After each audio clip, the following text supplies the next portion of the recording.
gardener. This story, it starts with a meeting room. Okay, the introduction of the story is a meeting room which is very noisy. Why is it very noisy? Can be the next question. Because several men had come from this city and were talking to the village headman of Sibiru.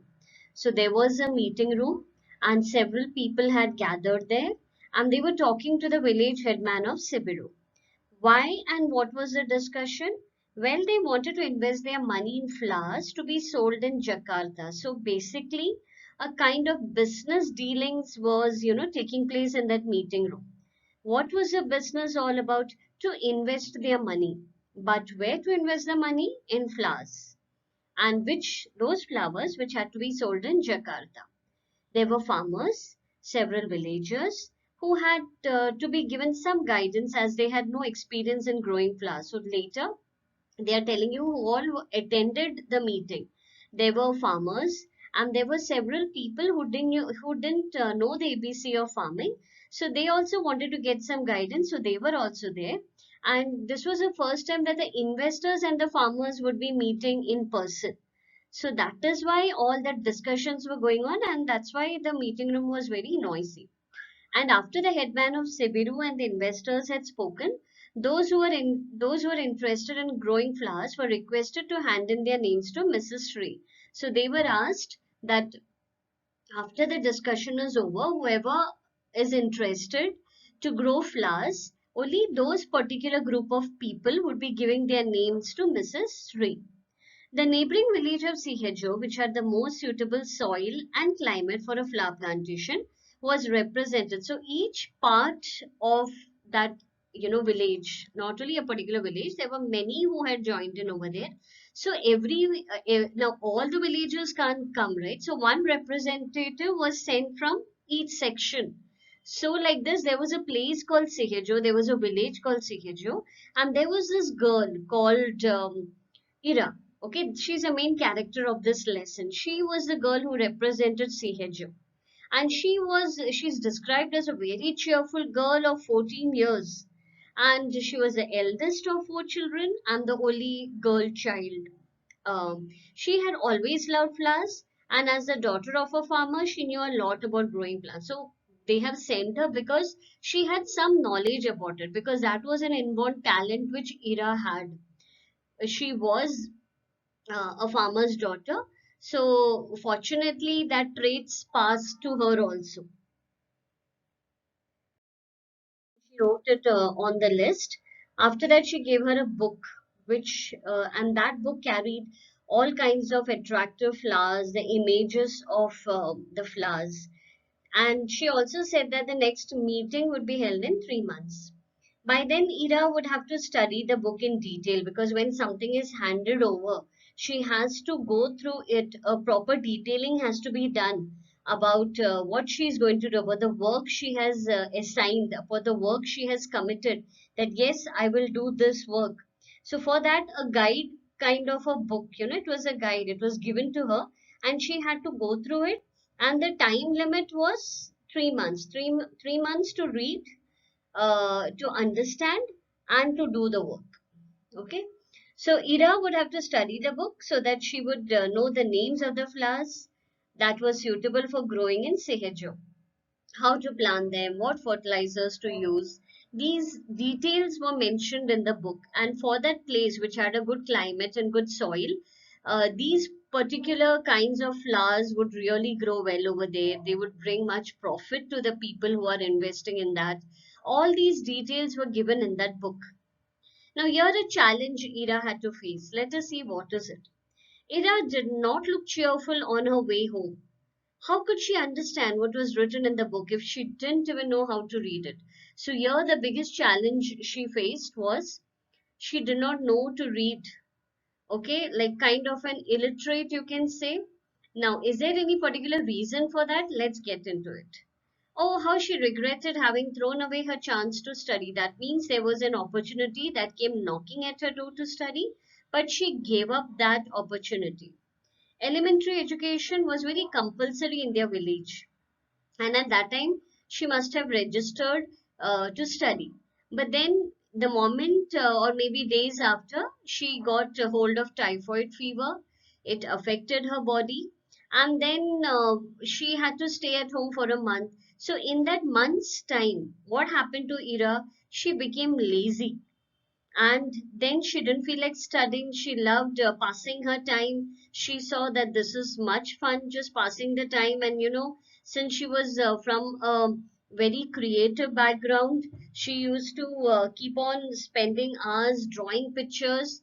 And then she stopped school altogether. And when people used to ask her, why are you not attending, she used to give very flimsy, lazy excuses that because of the fever I'm not able to concentrate. Because of the fever my grasping has dropped down. I'm not able to understand. So everybody believed her. She was very convincing. And then they just did not force her after that. But see, education is so important. It will never ditch you, it will never backstab you. It will always come as a your walking stick in life. It's like a strength. It gives you the strength, it gives you the what you say, the position to stand in the society. So education is very, very important. That night, later what happened is she could not sleep because her thoughts were far away in a rose plantation. And the next morning, because of a not good sleep, she was very irritable, she was very tired, and the whole family was worried. What happened to this cheerful girl all of a sudden? Was it because she had to go all by herself? So, being parents and well wishers, they were worried about her. So many questions crossed their mind also, and even her father asked himself, but she knew that I had to attend an important meeting to discuss annual kite competition. So such various thoughts, various questions were going on in that family. Why seeing Ira's sad face? Because just from a cheerful, when you change, it is natural for the people around to be concerned about you. So the Siheju villagers, their specialty was that they had won several prizes in the past, and as before, they expected Ira to do the illustration. That means the drawing and sketch of the kite. They were very good at this kite festival. They used to win, and they were winners. So they this year also they were confident that they are going to be the winners, and their full focus was on Ira. They knew that Ira could do a beautiful sketch, which would fetch them the prize this year also. So Ira's father was saying that we have only 3 months left. We have to discuss the design of the kite. So she was also thinking, I also have only 3 months left to read the book. And then she goes to the nature. She sits under the jambu tree, and then she wants to be in isolation. She wants to be alone. She's staring at the blue sky, and she also immediately the mind, which is full, always full of thoughts. The mind sends her messages that if she succeeds in this business, she would be able to see and smell rose every day, and that was very much close to her heart. And when she thought about the good thing, that brought a smile to her face. And then immediately that other thought also came that, oh, how is she going to do all this? That made her sad again. And then that question to herself, oh, how can I grow roses if I do not know how to take care of them? If something is given to you and if you know to take care of it, you're quite confident about it, and you're waiting for that product to come in your hand. Ira had this one problem that she was a nature girl, and somewhere it was there in her also, but she didn't knew how to bring it out, like what were the steps to be taken so that the roses can grow beautifully, and in abundance it should grow. So if only she was talking to herself, she was telling, if only I could read that book. And with a heavy heart, she was feeling very bad about her not being able to read and write. She was angry with herself. And even when her friends came to talk about the kite, she was just angry, and she just um, crossed them in a very rude way and told, just go away. And she ran crying to her room. Why was this sudden burst of emotion? Because she was not happy with herself. She already saw failure. She imagined that she is going to fail in this challenge. So, but here, it's all about family and friends. They come into picture. So Ira's mother was very much surprised at why my daughter is showing today this side of her character, which she has never seen before. And then, as soon as Ira went to her room, her mother also followed. And then she saw the book on the table and she understood the entire matter, what went wrong, what is Ira fighting with, what are the thoughts which are coming in and going out. And then she comes back and she tells Ira's friends that my child needs help. I need you all to support her at this time. Please help her to read and write. Please help her. These were the pleading words of the mother to Ira's friends. And to be honest, you need friends like this who support you, who encourage you, who are like your stretches, like they are there for you at any point of time. They are ready to stand for you. And they immediately agreed. In fact, her best friend Sari, the next morning, she was ready and she said, I'm ready to teach her to read and write. And she was there the next morning to talk to Ira. Okay. Yes.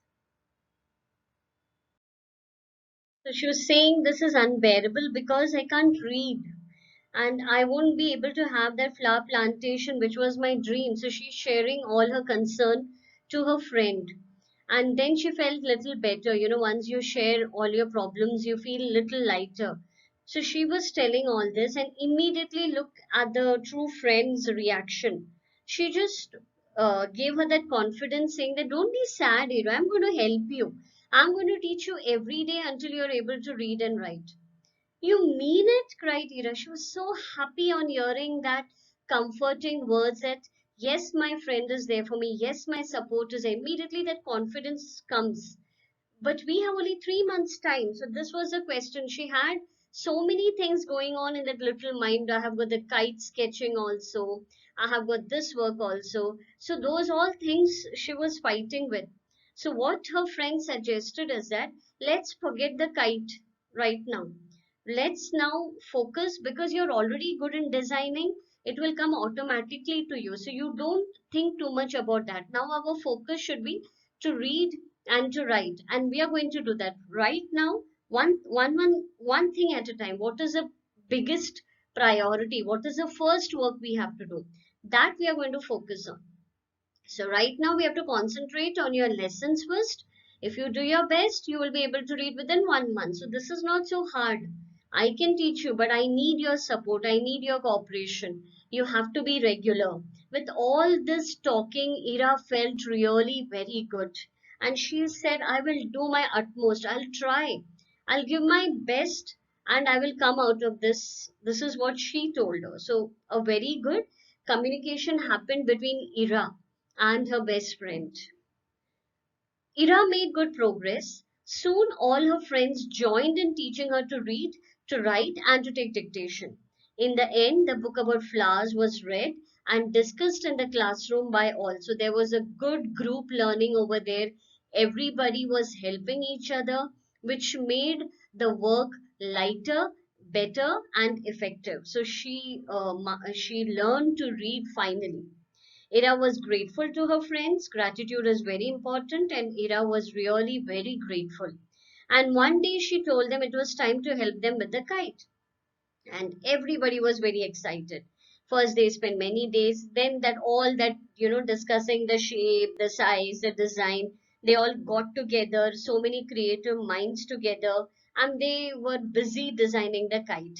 Then some went and bought the materials, then one boy made the kite. And what Ira finally did, she did all the drawing and sketching, the color combinations, the design, the pattern, everything, and she came up with an idea that it would be a big kite with a long tail. It would be a unique shape with beautiful design of flowers on it. There also she did not leave the flowers. So see, flowers was such an important part of Ira that even on that kite she had thought about flowers. And CHO won the first prize for the kite's beautiful design of flowers was irresistible. One could not ignore the beautiful pattern, the beautiful design, and the flower which was fully on the kite. So they got the first prize. Now that the competition was over, she told her father that now my full focus is going to be on my roses because that's my dream. and I am going to be a rose gardener. I've decided that's my career, that's my ambition in life, that's my dream. And her father says, I fully agree with you and promise to help you. See, as already said before, family always comes whenever you're in the right direction, or if you're going towards wrong, also they stand up and support you and help you. So the most important thing is that you should feel happy with your work. This is also a very important line, children. One should be happy with whatever work you are doing. If you feel it's a work, then you're not going to enjoy it, and productive result will not come out of it. You are doing the work, 9 to 5 job, you're doing it, you go there, you get everything done, and you come back, you get a salary. But that is not uh, work. That is not that will never bring the best out of you. So whenever, even when you pass out, when you choose a career in life, always think that this work, if it has to bring the best out of me, I need to love my work.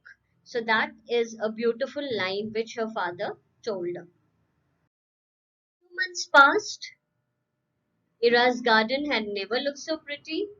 The garden was full of roses, marigolds, marguerites, and carnations. So, uh, the time just flew away, and Ira's garden looked so beautiful because she had applied all the right techniques needed for rose farming, and the result was a beautiful rose garden. Every nook and corner, it was just colorful, and it was fragrance the moment you enter her house. And finally her dream had come true. She had become an accomplished gardener. She achieved, she met her dreams, she fought for her dreams, her efforts were there, and the result was fabulous. We get to see a happy ending of the story where the child who sets a dream, first, she does not face success, she gets challenges, but she overcomes her challenges with the support of her family, with her self determination when encouraged by her friends, and together they all do wonders.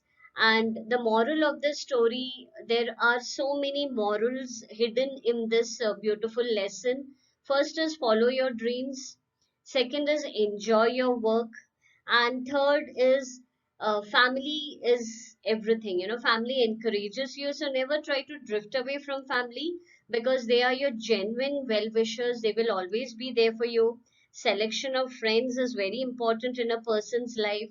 So with all this, let's end the story. Hope you enjoyed it, and please carry the moral with you, and try to follow your dreams. Thank you, children.